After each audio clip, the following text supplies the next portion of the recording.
Olá pessoal, meu nome é Luiz Carlos, eu sou aluno de graduação em Letras da Universidade Federal do Paraná e hoje vou ministrar uma aula sobre o livro Morte e Vida Severina, né?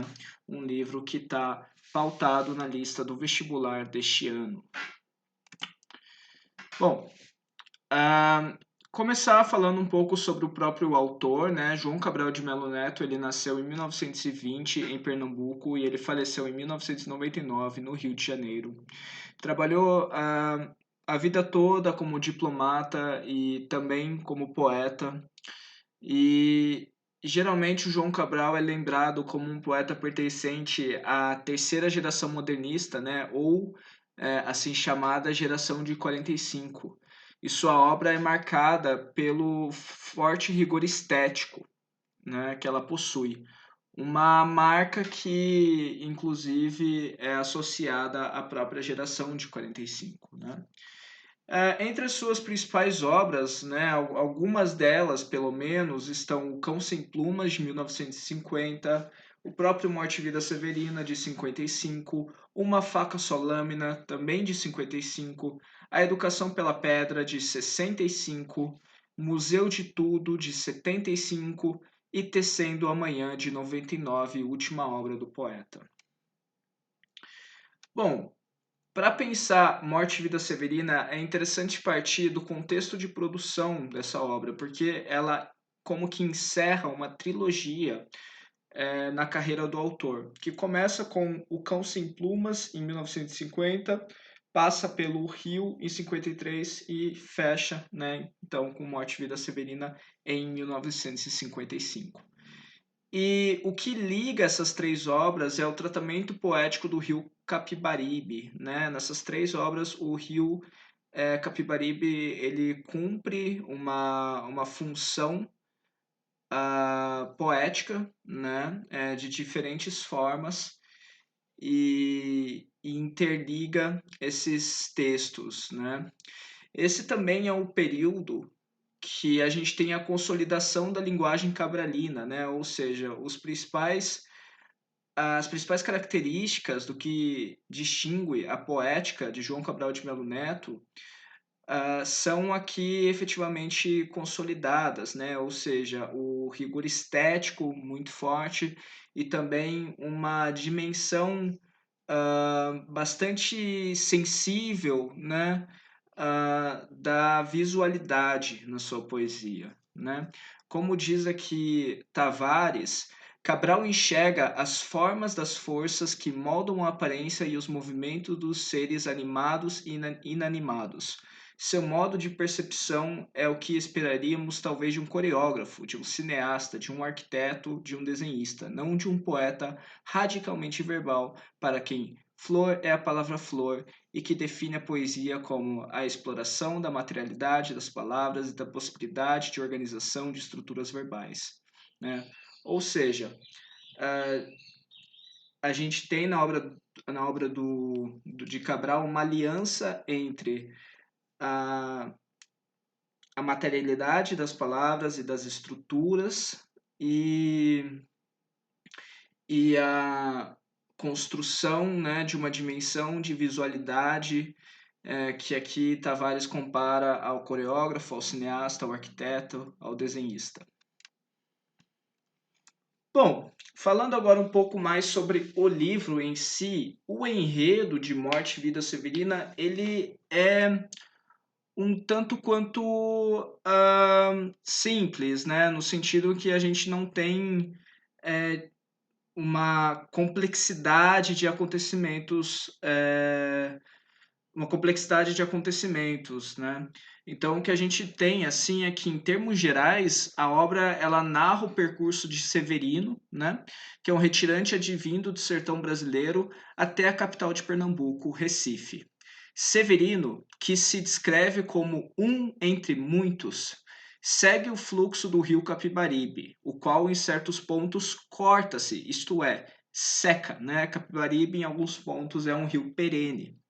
Durante seu trajeto, Severino encontra diferentes figuras, ou melhor, diferentes imagens da morte, representadas por homens carregando um defunto, outros cantando excelência para outro morto, também por uma mulher que encontra no caminho, qual se identifica como rezadora titular da região e reafirma a falta de perspectiva do lugar, e pelo enterro de um trabalhador, né, que o Severino como que participa. Ao chegar em Recife, escuta a conversa de dois couveiros que discutem sobre a marginalização e as condições materiais precárias de pessoas que, como o Severino, vêm do sertão para a cidade. Após lamentar-se sobre seu destino, Severino encontra um morador local, seu José, com o qual conversa sobre o valor da vida e flerta com a ideia do suicídio.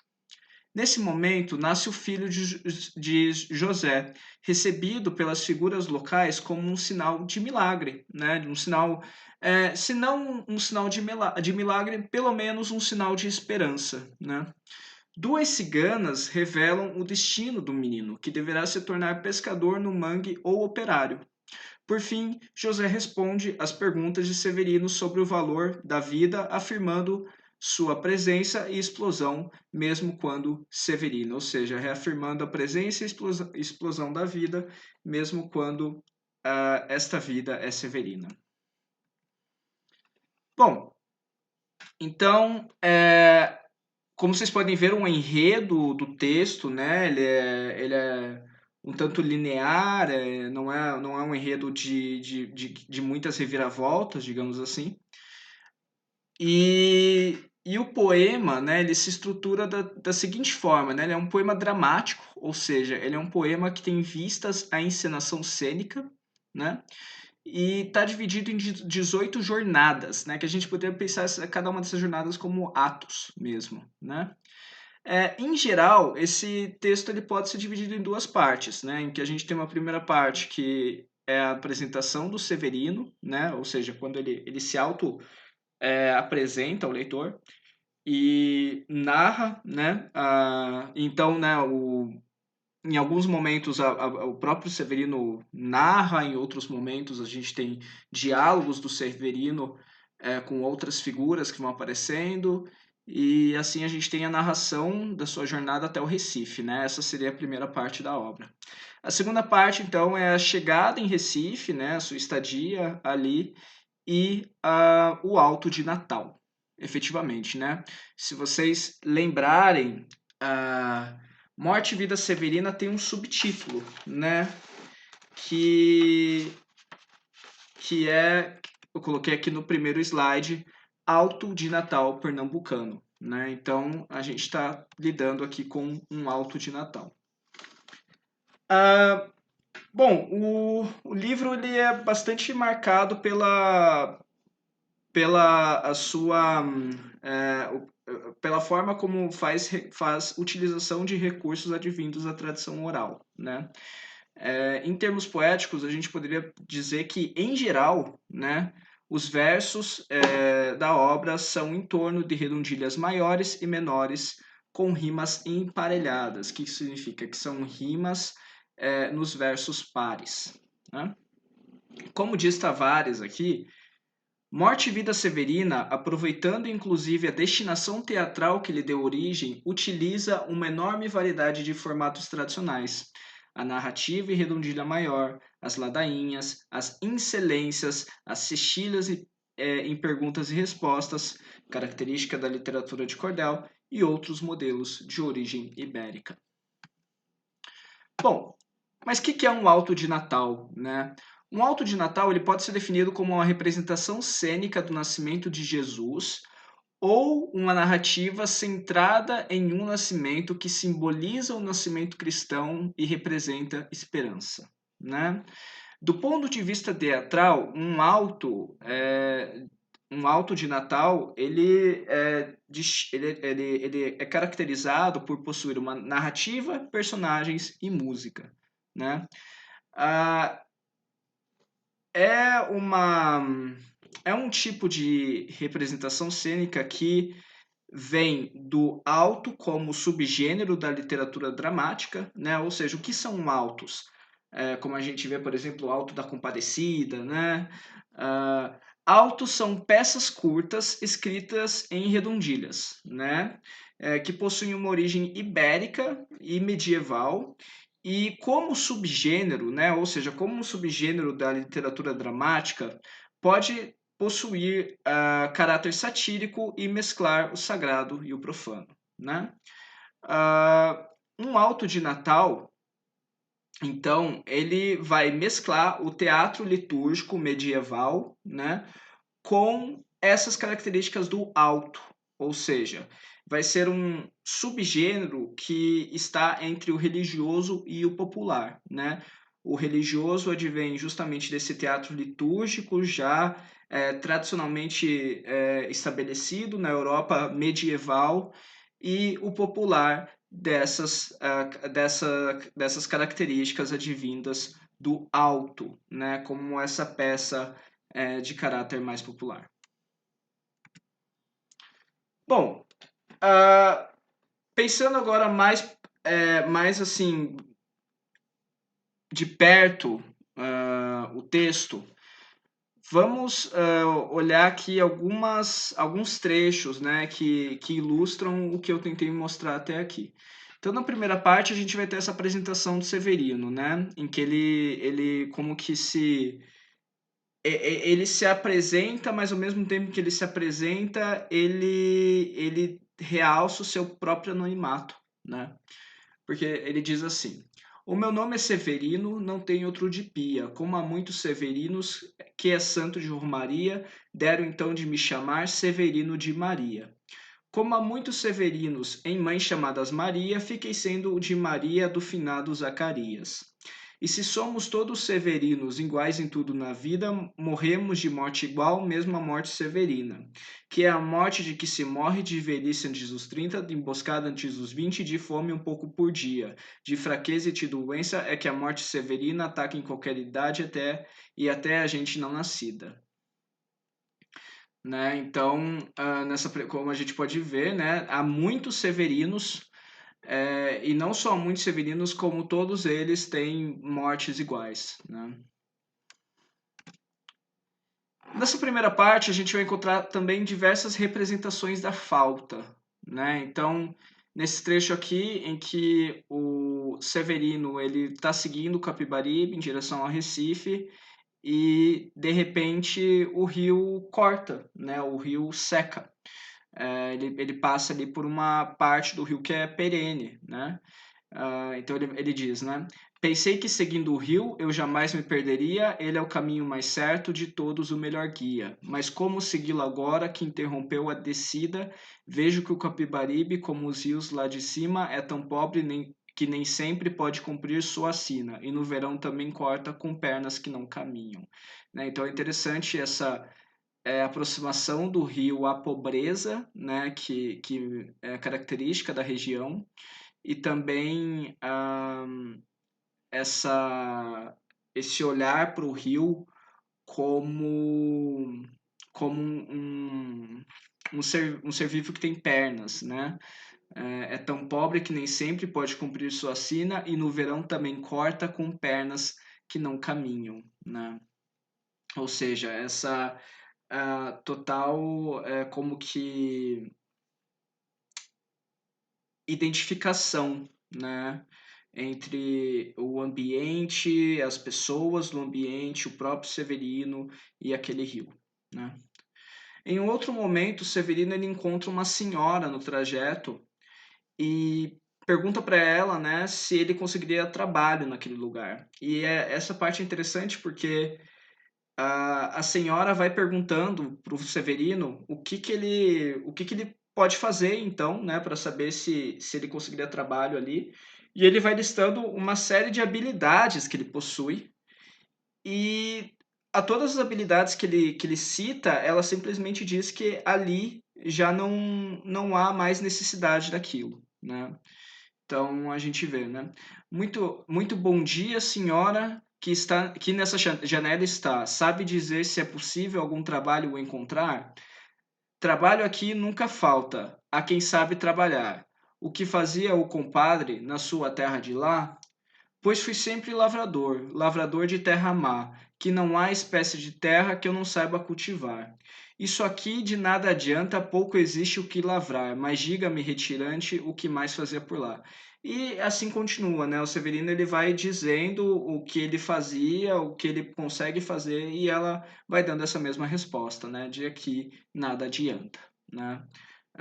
O que demonstra também que é, o Severino, ainda que ele possua habilidades, ainda que ele possua experiência, ainda que ele busque o trabalho, né, as condições sociais da sua região, né, não permitem que ele o encontre. E, e aqui no terceiro trecho, a gente vê essa representação da falta pelo contraste, né? Porque nesse momento o Severino ele adentra a zona da mata, que é uma região, ah, que é uma região que impressiona ele por não ser tão seca quanto o sertão, né? Do qual ele vem.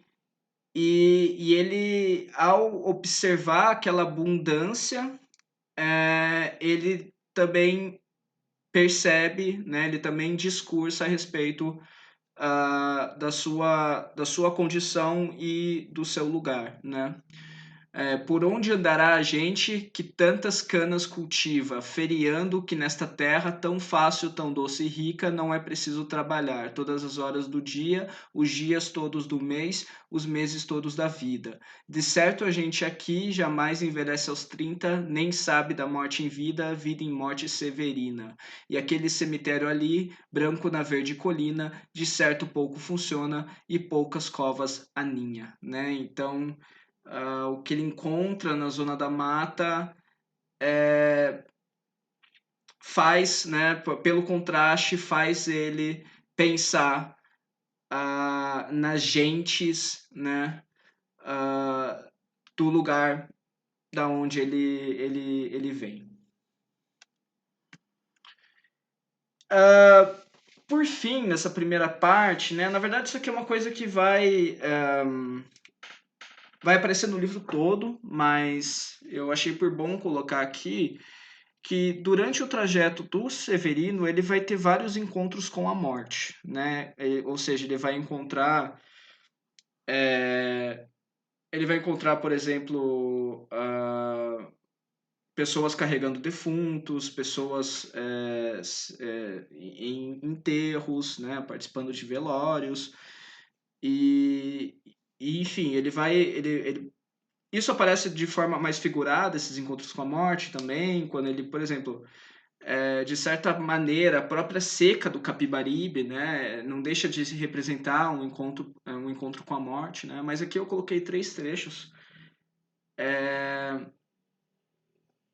que ilustram um pouco como se dá esses diferentes encontros com a morte ao longo do livro, né.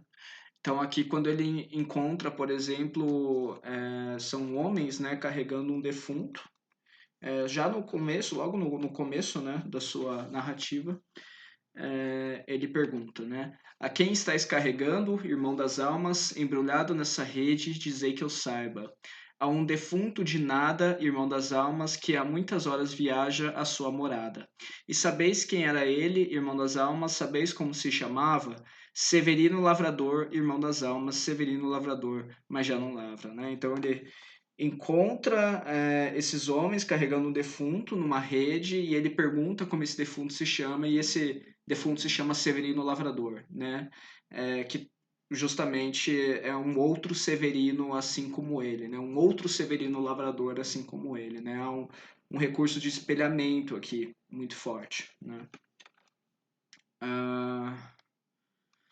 E nessa segundo, eu recortei aqui uma segunda parte do texto que tá no alto em que o Severino encontra aquela mulher no trajeto que diz para ele que não há a oportunidade de trabalho, né? Ou melhor, que demonstra para ele, né, a partir das suas negativas, que não há possibilidade de trabalho naquela região. Então o Severino pergunta para ela, tá, mas se aqui não há nada, né, para se fazer, o que que você faz, né? Qual é o seu ofício? E ela diz então: como aqui a morte é tanta, só é possível trabalhar nessas profissões que fazem da morte ofício ou bazar. Imagine que outra gente de profissão similar, farmacêuticos, coveiros, doutor de anel no anular, remando contra a corrente da gente que baixa ao mar, retirando-o às avessas, sobem do mar para cá, só os roçados da morte compensam aqui cultivar e cultivá-los é fácil, etc. Né? Ela continua o discurso dela, ou seja, ela reafirma que ela trabalha como ela, né, cujo ofício eu não sei especificamente, né, ela diz sim, ela tem a morte como ofício, né? Eu acho que ela se identifica como deixa eu ver aqui no texto.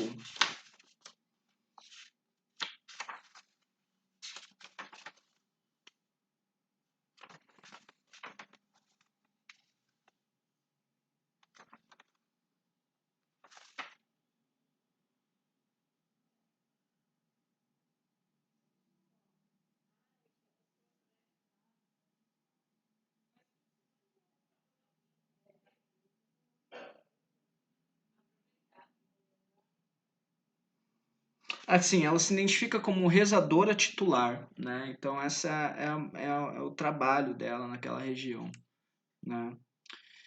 E, e por fim, né? Tem também um outro trecho em que o Severino ele assiste a um enterro de um trabalhador, né? E então ele ah, ouve, né? O que os amigos do morto dizem sobre o morto, né?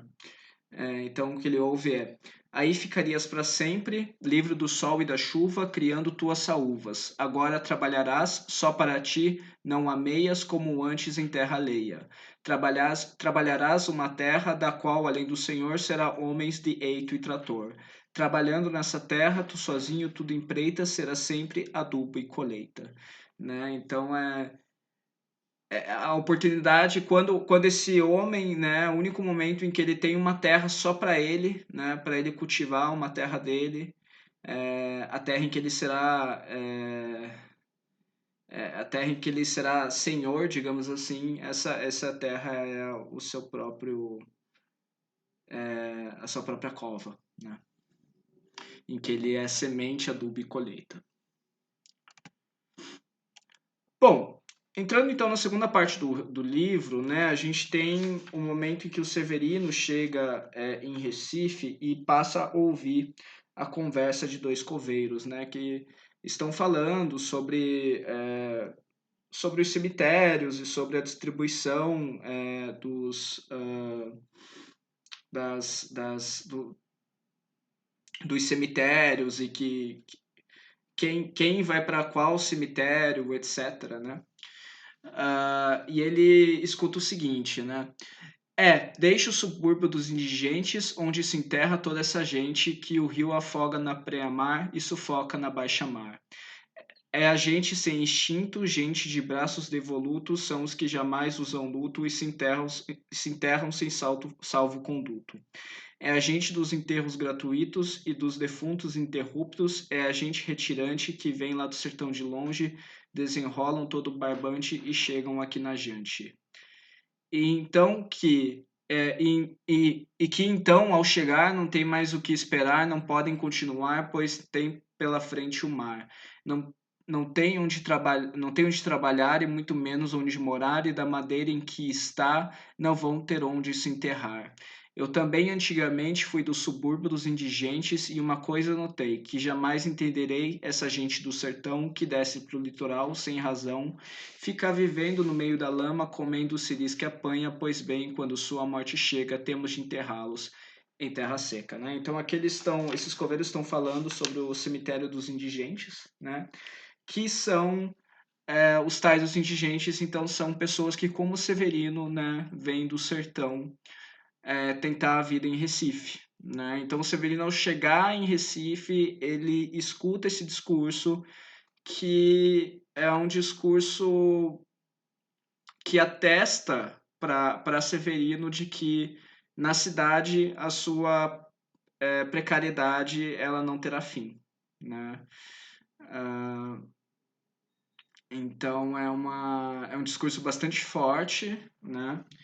E que para o Severino que o escuta, é, de alguma forma leva-o a se identificar pode levá-lo, né, a se identificar com as pessoas que estão sendo descritas aqui, né, que assim como ele, né, como os muitos severinos, vêm do sertão descendo para o litoral. Em seguida, o Severino encontra um mestre Carpina, né, perto dos cais do Capibaribe, e esse mestre Carpina, né, ele é um morador de um dos mocambos ali da região, e com esse mestre Carpina chamado José, né, Severino passa então a tecer algumas reflexões sobre a morte, né, e flertar com o próprio suicídio. Então, Severino afirma, né? Seu José, mestre Carpina, em que interesse me diga é nessa vida a retalho que a cada dia adquirida. Espera poder um dia comprá-la em grandes partidas, né? Isso advém de uma fala anterior do José, em que ele diz que a vida é necessária, digamos assim, ser sempre comprada, né? Todo dia a gente precisa como que comprar a vida, né? Ah, ou seja, né, a vida ela dá trabalho, ela efetivamente ela precisa ser viver é trabalhoso, é algo que precisa ser conquistado, né, ser como que comprado. E o José, né, então responde: Severino retirante, não sei bem o que lhe diga, não é que espere comprar em grosso de tais partidas, mas o que compro a retalho é de qualquer forma vida. Então Severino pergunta, né, bastante desolado: Seu José, mestre Carpina, que diferença faria se, em vez de continuar, tomasse melhor saída a de saltar numa noite fora da ponte da vida? E no momento em que o Severino ele está flertando com o suicídio, então começa a parte realmente começa a parte associada ao alto de Natal, né? Começa a parte do alto natalino dentro dessa peça. Então, nesse momento aparece uma mulher e anuncia o nascimento do filho de José, né? Compadre José, compadre, que na relva estáis deitado, conversais e não sabeis que vosso filho é chegado? Estais aí conversando em vossa prosa entretida, não sabeis que vosso filho saltou para dentro da vida? Saltou para dentro da vida ao dar seu primeiro grito, e estais aí conversando, pois sabeis que ele é nascido, né?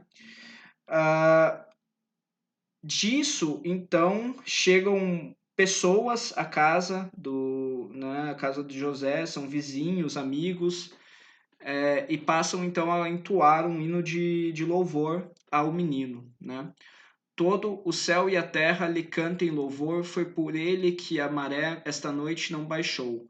Foi por ele que a maré fez parar o seu motor, a lama ficou coberta e o mau cheiro não voou.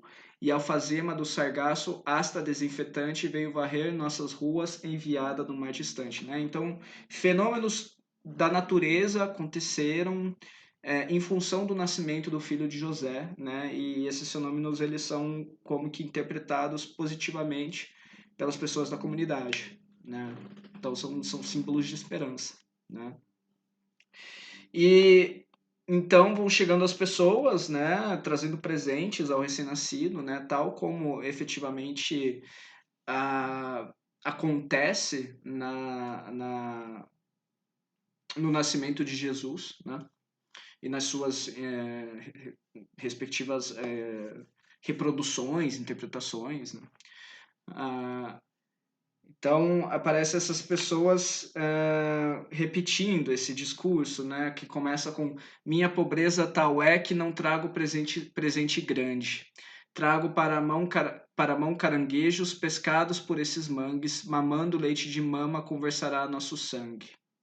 Minha pobreza tal é, coisa que não posso ofertar, somente o leite que tenho para o meu filho amamentar, aqui são todos irmãos de leite, de lama, de ar.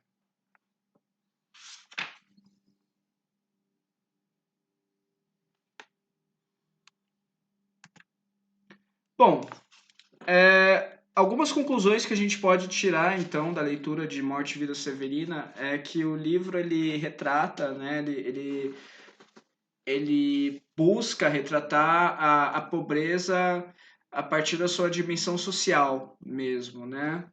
E ele transforma isso em poesia, fazendo a poesia também uma ferramenta crítica, né, de um discurso crítico em relação às condições sociais daquelas pessoas, do próprio Severino e das pessoas com que ele encontra e dos discursos que ele ouve, né, no seu percurso. Né? Então a gente tem ali nesse livro a gente encontra a conexão entre o rigor estético, né, muito forte do João Cabral, né, nesse livro mesmo a gente nota esses versos metrificados, as rimas bem posicionadas e a temática e o discurso social, né, um livro que ele tem justamente essa temática de caráter social e também o próprio discurso que a gente encontra nessa obra digamos assim, ele não é hermético, ele não é difícil, né, nesse sentido que a gente fala que poesia é difícil e tal. Não, ele é um discurso que que ele tem em vistas a comunicação, efetivamente, né? E faz disso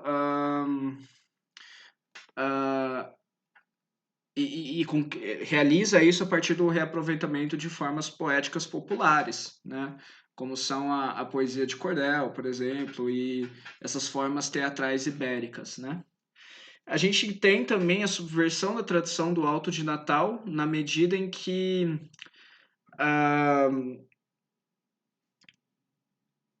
o Alto de Natal ele é uma peça, uma composição que tradicionalmente representa a esperança pelo nascimento de Jesus, né, ou de uma criança que simboliza Jesus. Mas aqui, ainda que esse nascimento, né, o nascimento dessa criança, ela de alguma forma ela também ela é um símbolo de esperança no sentido em que ela demonstra ou ela ilustra a explosão da vida, né, mesmo quando em condições severinas. É também uma esperança ambígua, né, porque em certo momento do livro a gente vai ver que as videntes, né, duas ciganas, videntes não, perdão, ciganas, elas vão ler o destino dessa criança, né, o destino dessa criança e essa criança ela está destinada a ser ou pescadora do mangue ou operária, né? Ou seja, não, de alguma forma há uma tensão entre a desolação e a não superação das condições materiais e a potência positiva da vida, né? Que de alguma forma já está ilustrada no próprio título da obra, né? Que Morte e Vida Severina, que é um título que diz respeito a essa tensão entre a vida e a morte, né? Ou se a gente nota, inclusive, né? essa inversão, né? Não é vida e morte, mas morte e vida, né? Como se a vida, ela como se ela viesse da própria morte, né? E aqui a gente tem o professor Oliveira, né? Valtencino Oliveira, estudioso, João Cabral, afirma: o poema Morte e Vida Severina seria o eixo de um dado recorte da poesia de Cabral que encontra sua motivação no enfrentamento naquilo que esse movimento tem de ação mais frontal e direta com a realidade social e histórica. Presente desde o título, nada sutil em sua opção pela matéria regional, Morte e Vida Severina, Alto de Natal pernambucano, até a utilização de uma forma teatral tradicional que arrasta em sua estrutura formal um forte acento da cultura oral medieval e ibérica, o alto natalino. Né? Então, é justamente, né, o enfrentamento da realidade social e histórica, né, que está presente ali desde o título até a utilização dessas formas teatrais ibéricas, né, e medievais, que possuem um forte acento, como diz aqui o professor, da cultura oral, né, da tradição oral. Bom, então vamos ver mais ou menos como que esse livro pode aparecer no vestibular, né? Trago aqui um exemplo da prova da UFPR, se eu não me engano, essa prova é de 2019 e 2020, em que a gente tem, né? Em Morte e Vida Severina, Severino é um retirante que sai do interior com a intenção de chegar ao litoral, a cidade do Recife. Quando atinge a zona da mata, última região antes da chegada ao Recife, diz ele: nunca esperei muita coisa, digo a vossas senhorias. O que me fez retirar não foi a grande cobiça. O que apenas busquei foi defender minha vida, da tal velhice que chega antes de se inteirar 30. Se na serra vi 20, se alcancei lá tal medida, o que pensei retirando foi estendê-lo um pouco ainda. Mas não senti diferença entre o agreste e a caatinga, e entre a caatinga e aqui a mata. A diferença é a mais mínima. Está apenas em que a terra é por aqui mais macia, está apenas no pavio, ou melhor, na lamparina. Pois é igual o querosene que em toda parte ilumina, e quer nesta terra gorda, quer na serra de caliça, a vida arde sempre com a mesma chama mortiça. Sim, o melhor é apressar o fim dessa ladainha, fim do rosário de nomes que a linha do rio enfia. É chegar logo ao Recife, derradeira Ave Maria, do rosário derradeira invocação da ladainha. Recife, onde o rio some e esta minha viagem se finda. Né? Considerando o trecho acima e a leitura integral do Alto João Cabral de Melo Neto, assinale a alternativa correta. Né? Então aqui a gente vê que o C já está assinalado, então eu vou ler as alternativas para tentar demonstrar o porquê que as outras alternativas não estão corretas, né? A. O Alto de João Cabral foi concluído em 55, tempo em que ainda se iluminavam as casas com lamparinas, e nessa situação a percepção que Severino tem dos lugares que conhece é prejudicada pelas limitações da época e por sua própria ignorância. Bom, em nenhum momento, né, o livro dá a entender que Severino seja uma pessoa ignorante. Né? Então, acho que por esse motivo a gente já poderia descartar essa alternativa. B. A comparação de Recife com a derradeira Ave Maria do Rosário, assim como as várias rezas que Severino testemunha ao longo da viagem, mostra a presença constante da religiosidade como um fator de atraso na vida dos nordestinos. Bom, é verdade que a religiosidade é uma presença constante no livro, mas em nenhum momento ela é identificada como um fator de atraso na vida dos nordestinos. D. O empenho social de João Cabral de Melo Neto é o de sugerir aos retirantes que não saiam de sua terra, visto que, sem preparo, eles enfrentam dificuldades enormes no Recife, valendo mais a pena procurar desenvolver sua própria região. Não há o menor indício disso no livro, né? Seria uma afirmação absurda de se fazer. E, ao chegar ao Recife, Severino ouve uma longa conversa entre dois coveiros e, percebendo que sua viagem havia sido inútil, entende a conversa como uma sugestão e se suicida, atirando-se no rio Capibaribe. Bom, você poderia até interpretar que sim, a conversa faz com que Severino veja que a sua viagem foi inútil, né? Eu acho que o livro dá margem para essa interpretação, mas o Severino não se suicida, né? O Severino flerta com o suicídio, mas ele não se suicida. Não dá para dizer que o Severino tenha se suicidado. Então, a resposta correta é a C, né? Que diz assim: ao final, fica claro para o leitor que a vida no Recife também seria semelhante à das regiões menos envolvidas da Caatinga, do Agreste e da Zona da Mata, porque a pobreza não é causada pelas condições naturais, mas por uma estrutura social excludente, né? Precisamente essa resposta, como eu falei, o livro ele vai abordar a pobreza pelo que ela tem de social, né? Então não se trata de uma pobreza, digamos assim, inerente ou natural, né? Não há nenhum tipo de naturalização da pobreza ou romantização da pobreza. O que há é uma crítica social e histórica às condições da, né, das condições sociais precárias da região do interior do Nordeste, né? Bom, gente, eu espero que isso aqui seja uma boa. Tenha fornecido um bom panorama do livro, né? E claro que é sempre bom ressaltar que essa aula aqui não dispensa, não substitui a leitura da obra, né? Para o vestibular é essencial a leitura da obra na íntegra. Beleza? Muito obrigado, espero que tenham gostado e é isso aí. Tchau, tchau.